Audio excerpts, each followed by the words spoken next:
হর হর মহাদেব। আমরা যাত্রাটা শুরু করলাম এখান থেকেই। আমরা আমাদের সাথে রেজিস্ট্রেশন কাগজটাও নিয়ে এসেছি। তাহলে ভোলানাথের নাম নিয়ে যাত্রা শুরু করলাম। বাবার দর্শনের জন্য উঠতে হবে পায়ে হেঁটে 14,000 ফুট উপরে। হাল ছাড়বো না, যতই কষ্ট হোক তবু আমরা পৌঁছাবো। যতই উপরে উঠছি ভক্তদের মধ্যে আরো উৎসাহ বেশি বাড়ছে। সবার মুখে একই নাম, হর হর মহাদেব। যাই হোক, আমরা পায়ে হেঁটে প্রায় 3.5 কিলোমিটার উপরে চলে আসলাম। এখন লেগেছে হেরান। যতই হেরান লাগুক, যতই কষ্ট আসুক, তবে চেষ্টা করবো যাতে কোথাও রেস্ট না নিয়ে একেবারে পৌঁছানো যায়। আমাদের 2-3 দিনের মধ্যে প্ল্যান হয়েছিল কেদারনাথ আসার, তাই ব্যাগ ভরে কিছু আনতে পারিনি। আর ব্যাগ ভরে এনে কি বা করবো? যত ব্যাগ ভরে জিনিস আনবো নিজেদের মধ্যে কষ্ট হবে। যাই হোক, রাস্তার মধ্যে কিন্তু এখন ভক্ত অনেক বেশি, কেননা কিছুদিন পরে ঠান্ডা চলে আসবে আর তখন ঠান্ডার জন্য ভক্তরা আসতে চাইবে। যাই হোক, আমরা প্রায় 12 ঘন্টা হেঁটে আমরা পৌঁছে গেলাম কেদারনাথ ধামে। এটা হলো কোনো একটা আখড়ার মণ্ডপ। নমস্কার, সবাই কেমন আছেন? আশা করি সবাই ভালো আছেন। কেদারনাথের কৃপায় আজ আমি কেদারনাথে উপস্থিত হয়েছি।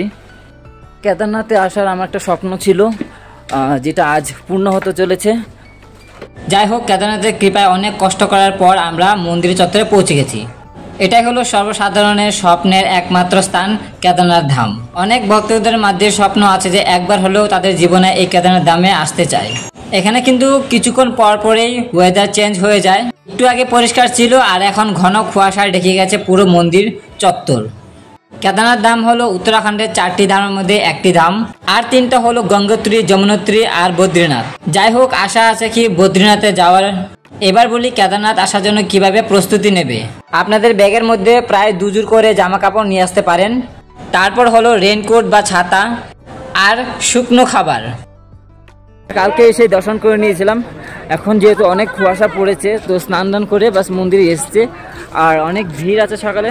কালকে যারা দর্শন করেননি, আজকে সবাই তারা দর্শন করবে। অ্যাকচুয়ালি আমরা রবিবার সকালে পথ দিয়েছিলাম আর রবিবারে বিকেলে আমরা মন্দির চত্বরে পৌঁছে একবার আমরা ভগবানকে দর্শন করে নিয়েছিলাম। এটাই হলো সেই ভীমশিলা।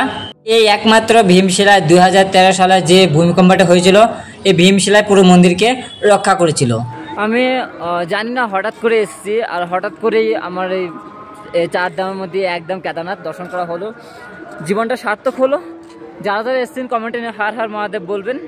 কেদারনাথ আসতে গেলে প্রায় আপনাদের খরচা হবে 15 থেকে 20,000 টাকা, কেননা এখানে রুমের আর খাবারের প্রচুর দাম। যাই হোক, এবার আমরা চলে গেলাম আদিগুরু শঙ্করাচার্যের সমাধির এখানে। এই সমাধিটা মন্দির থেকে একটু ওপরে, পায়ে হেঁটে ওই 2-3 মিনিট লাগবে আসতে। যাই হোক, আমরা এবার পৌঁছে গেলাম আদিগুরু শঙ্করাচার্যর সমাধির ক্ষেত্র। এই মন্দির চত্বর ভাইফোঁটা অবধি খোলা থাকবে। তারপর আমরা আবার বেরিয়ে আসলাম মন্দির চত্বরের দিকে। এই কেদারনাথ ধাম হলো 12 জ্যোতির্লিঙ্গের মধ্যে একটি। যতই চোখ উপরে যাবে ততই আপনার চোখ সরাতেই পারবে না। লাইন দিয়ে দর্শন করব। কালকে যেভাবে দর্শন করেছিলাম মন্দিরের সামনে থেকে, কিন্তু আজকে কিন্তু পুরোটাই চেঞ্জ। আজকে অন্য দিক থেকে লাইন দিতে হচ্ছে। যেহেতু আজকে সোমবার, তাই ভক্তের ভিড় অনেক বেশি। ভগবানের পূজার জন্য যা যা জিনিস লাগে সব আমরা নিয়ে নিয়েছি। আমরা প্রায় বাবার কেদারনাথের সামনে চলে এসেছি। একটু পরে দর্শন হবে। বহু দূর দূরান্ত থেকে ভক্তরা এসছে। আমাদের দর্শন হয়ে গেছে, পূজাও হয়ে গেছে। পূজার সামগ্রী সব এখানে নিয়ে নিয়েছি। আর এই হলো মন্দির। ভগবানকে পূজা অর্চনা করে অনেক শান্তি পেলাম।